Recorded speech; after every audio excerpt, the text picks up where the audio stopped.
What is up, guys? Welcome to my channel. My name's Barnetta and I make videos about minimalism, positivity, and life in general. And between you and me, I just tried to make a get ready with me video because so many of you have requested one and I think it was an epic fail. So I'm going to try and make another one soon, so hopefully you guys can have that. But today I am talking about minimalism and mindfulness because I think that there's a lot of talk around the concept of mindfulness, and truthfully, going through the experience of being more aware of the items I've surrounded myself with, I feel like I have become that much more mindful and self-aware of who I am as a person. So I have 5 tips for you guys to become more mindful, and a very slight disclaimer before we get right into it.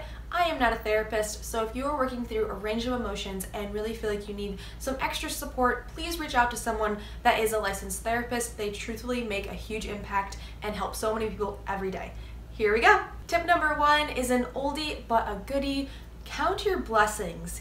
Now, I feel like this phrase is thrown around so often we might be a little bit deaf to it at this point, but if you're able to meditate on people or items or experiences or anything in your life that defines it and makes it good and is worthy of being praised, you are that much more likely to feel more present-minded and just overall humbled by the wonderful things that you are surrounded with. I truthfully do think we live in a society that has made gratitude this sort of second-class experience or emotion, and I say that because there are so many instances when we are told, replace the old, bring in the new, buy this because this isn't good enough, have more friends, have more traveling, have more this and have more that. It takes a lot for us to detach ourselves from the noise, and I think that having that practice of being consciously grateful every day is going to allow us to be more resolute in our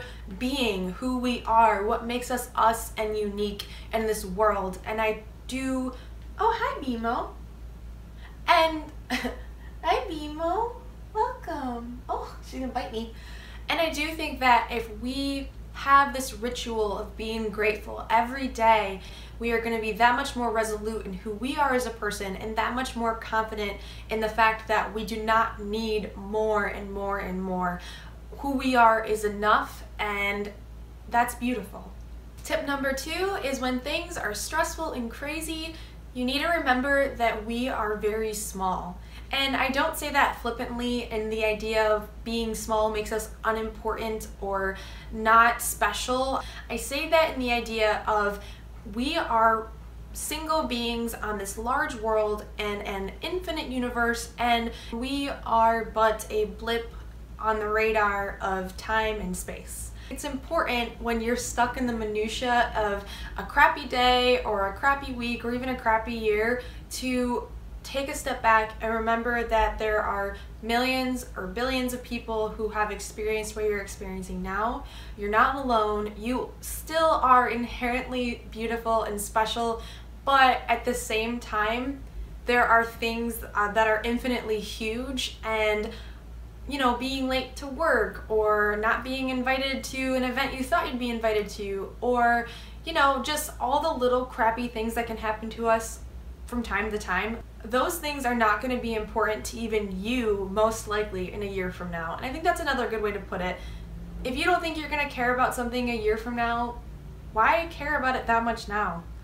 Don't let yourself get totally stressed and weighed down by the little things. And that brings us into tip 3 very nicely, actually. Reflect on the small things that trigger you. Reflect on the things like pet peeves that just get under your skin and make you kind of irrationally angry or impatient. And from those things, remember to laugh at yourself. When you're experiencing something like being in traffic and someone cuts you off, but not to the extent of necessarily getting in a major accident, you know, just those jerks that have to speed right by you and they have to be weaving in and out of traffic. Rather than getting irrationally angry and spending time like yelling at those people, what if you just said, whatever, it's their ticket to have later? And rather than getting riled up and just concerned with something that at the end of the day doesn't need to be concerning to you, you just go about your day and you don't share that story later on, and you remember that those things are truly small things and they don't really define your day, your week, your month, your year. And I have recommended this book so many times, but I'm gonna say it again.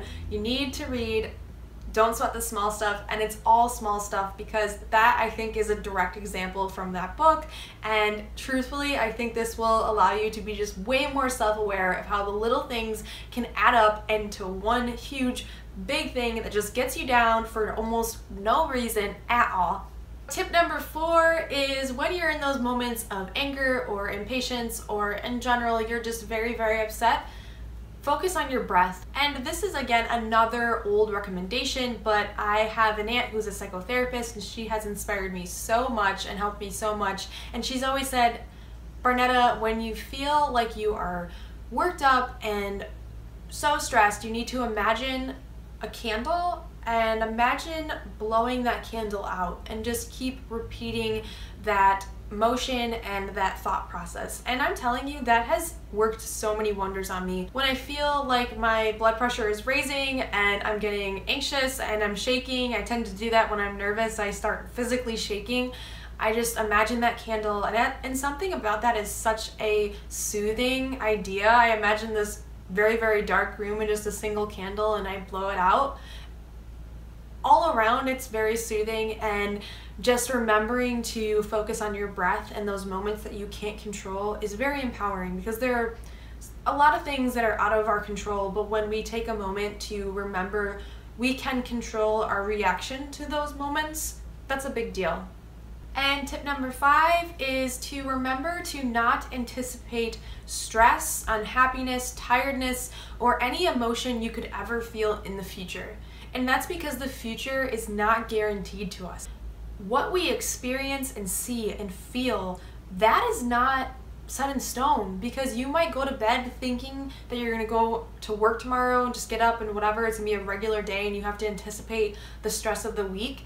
You might not even get to go into work tomorrow for various reasons, and you might have an entirely different set of issues or realities to deal with tomorrow. So what is the point in laying awake at night thinking of what could happen? And I will be totally transparent here and just say that I am someone who does spin my wheels and lay in bed at night and say, oh my God, especially when it's a very, very stressful week at work, which truthfully, I have had a lot of stress lately. I love my job, but I am in the tech industry and I'm working on app development, and oh my God, guys, there's some harsh deadlines in my future. So lately I have been turning my wheels, but at the same time, I actively try and remind myself, I have no idea what's gonna happen tomorrow. I can't live this life of self-fulfilling prophecies, and it's not any favors to ourselves to be losing sleep over things that we literally can't control and we don't even know will happen.